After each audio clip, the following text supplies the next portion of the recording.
The Edify Show with special guest, Miranda MacDougall. And now, the host of The Edify Show, Elliot Wallach. You know, I can honestly say with sincerity, I've never met a group of more talented people in my life. My next guest as well, Miranda MacDougall. She's another one that makes you go, when are they going to do a Wind Calls the Heart musical? Her history, again, super fascinating. You guys are going to love this. Let's take a look. Miranda, thanks so much for joining us. Thank you for having me. Yeah. This is fun. You know, first of all, MacDougall. MacDougall, yes. McNally. I know. McGarry. I just keep thinking, what are my shots? Like, if I'm Mick Wallach, like, can I get cast? Absolutely. I think it's shot. a prerequisite. Although I think that Is there both. like some Scottish guy? You know what? We have apparently there's some type of Scottish energy that if you have a Mick or Mac name, you will join the fray. Although those guys are both Mick. Okay. All right, you're and Mac. I'm technically Mac, which is tricky because I find when I'm saying it, I have to say like MacDougall, even though phonetically I just want to say MacDougall. Would I be incorrect to say it's superior to the Mick? Because it's like Mac Daddy, Mac. It just seems, you know. Hey, you said it. If you say it, I'm just guessing. I mean, you know, I'm going to say it outside the realm of possibility. I think we're interviewing Chris next, so I should probably say it now. Tell him I said. Like, okay, Mac. so you said it. You tell him. Tell him you said it. Tell him Miranda says. What an enviable position you're in to be working so much with Chris McNally. I mean, know. there's so many people. First of all, I find the guy, this is what I said about Chris, is if he works for the CIA, his cover is terrible. Truly. Just absolutely. Like if he's some like Bond agent or something like that, martial artist. Right. Who knows? Natural horseman. Right. There's nothing nothing in that guy can't do. It's pretty impressive. Yeah, but you know what? I've been reading a little about you and it feels the same to me about you. I don't know. Well, I don't know. Like, okay, singer. I do sing, yes. Right, dancing. Yes, I do dance. Like Tiffany asked you if you had done the Charleston, and you're like, "Oh, I'm very accomplished. I've done that." An accomplished music theater. Charlestoner. Yeah. Okay, because you know what? I got none. The Charleston, though, I think it's a pretty. I could teach you the Charleston. A little 1, 2. You're a very patient woman. My portfolio goes to whatever they were dancing in the '80s, pretty good, and then after that. It's just downhill. That was you peaked at 80s dance. As Vanilla Ice disappeared, so did I. Oh wow. It's a very sad time. That's but poetry. I miss the 80s. Like I want the Hope Valley version of the 80s. Can you imagine? Like where, we never heard of them. Like flash forward episode. Oh, right. That's great. I saw too, like you were a producer, like you made a movie. Yeah, I've worked I work as a director as well. So I actually direct a lot of like commercials. I've worked with a lot of companies in that capacity. I've directed a lot of like music videos and direct theater, and I worked as a producer on a couple films and projects, documentaries. So yeah, keep them busy. Wow. Like, are you going to tell me something like your parents are like famous or something? No. Like when Nepo did baby? No. Yeah, you know what I mean? Definitely not. My parents they're famous to me because I love them, but they are.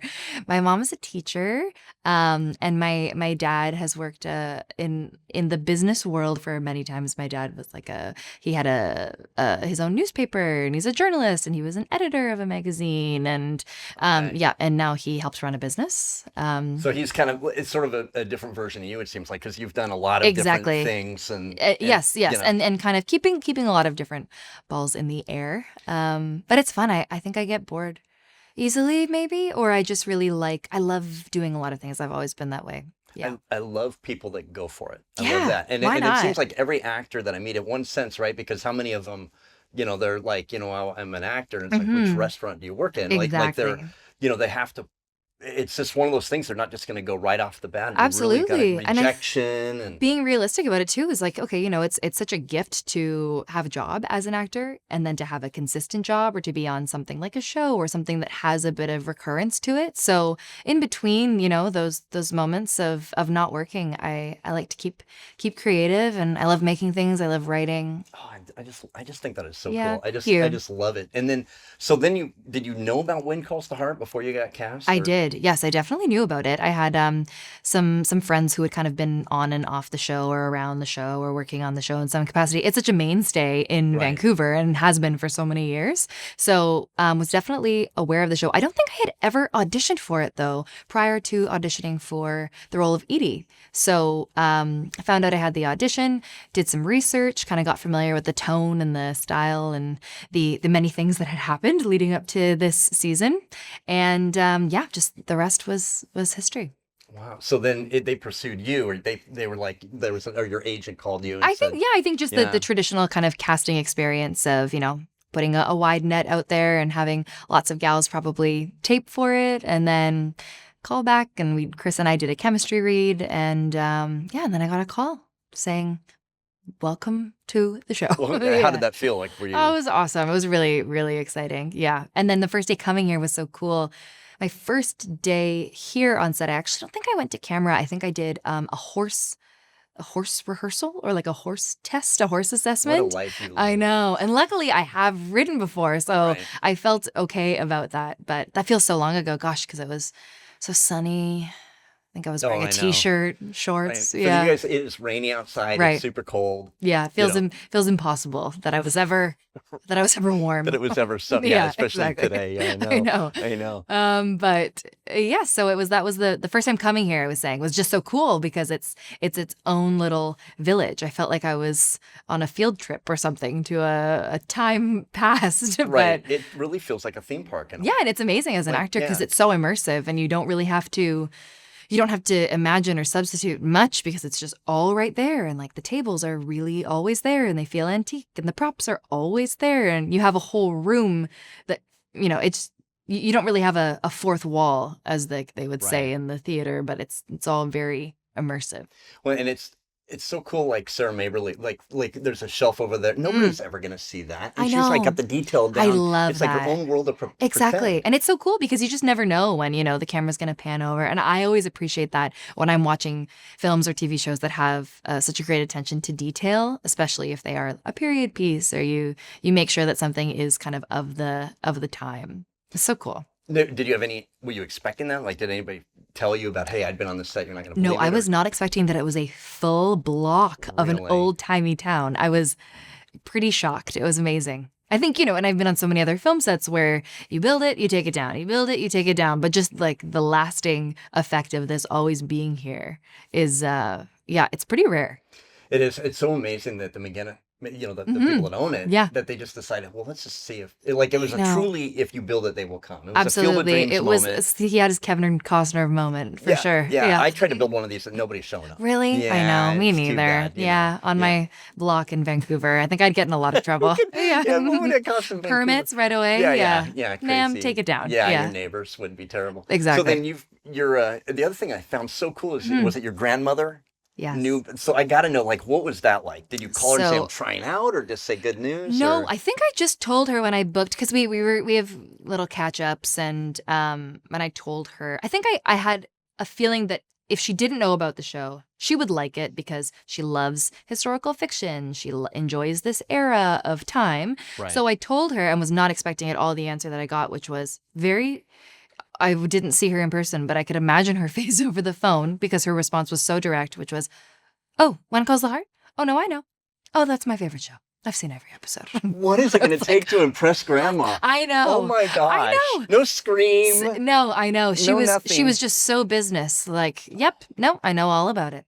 So then she went in to ask me about, what's your relationship with this character and this character? And at this point, I don't think I had even received the first script. So Oh, really? I said, Nana, you tell me. I don't know. She already wanted the inside Yeah, so she was skinny. she was an encyclopedia. Oh, this is going to be terrible. Because when you know, like, what it's like the cliffhanger I and know, everything, she's I going to want to know. know. And this thing, it's like Tight-lipped. oh my gosh, it's like, know. I was in the military, I had security clearances. I've never known anything as secret as some of the stuff that I've Totally. had to sit on. I know, and that's with right, When because Calls the Heart. you also know you're a keeper of the knowledge. I do. I was so like when Daniel Lissing was leaving the show, I wouldn't even let my graphic designer see the synopsis. I was terrified. Because no one wants to be the person He'd that accidentally post it or I something like that. know. And somebody actually did Yeah, too. well, and now like with social media and everything, you got to stay No, not worth it. no. I'm not going to be the one that spoils anything. So No, I really, really want you to bring your grandmother to the Hardy's family reunion. that would be In fact, you pretty know what? cool. I want the movie rights to it. I want right? like a reality show. Exactly. She's gonna freak. You know. She will love it. I would say I don't think she really knows what a Hardy is. Maybe Oh, we've got to educate her on that. we do. Yes, Yeah. because the Hardys are a strong. They are. A crew. They're the nicest people, and Yeah. I feel like the show kind of revealed this group. It's almost like blue light or something. Like it revealed this group to each other. Yeah. Of these just the kindest people.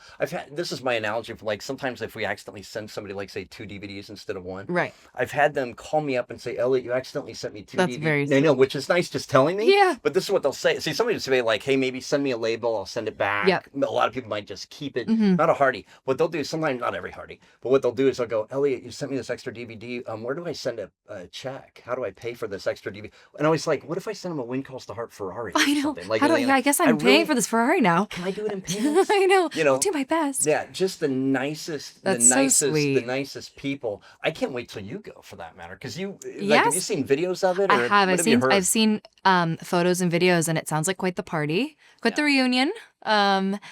Yes, I would love the chance to join in the fun. So we'll see if Miss Edie has any staying power to attend the coveted family reunion. If anybody asks the Wind Calls the Heart coffee cup guy, Yeah, you know, if there they you go go. to, I would love it if you. I suspect, you know, and honestly, I think at this point, you know, when the shows, you know, people have actually already have gotten to True, that's so true. gotten to know you. Yes. So back into when you became when did you know? Like, when did you start going, okay, I want to be in the entertainment business? And it feels like to me, you just weren't like somebody like, I want to be an actress.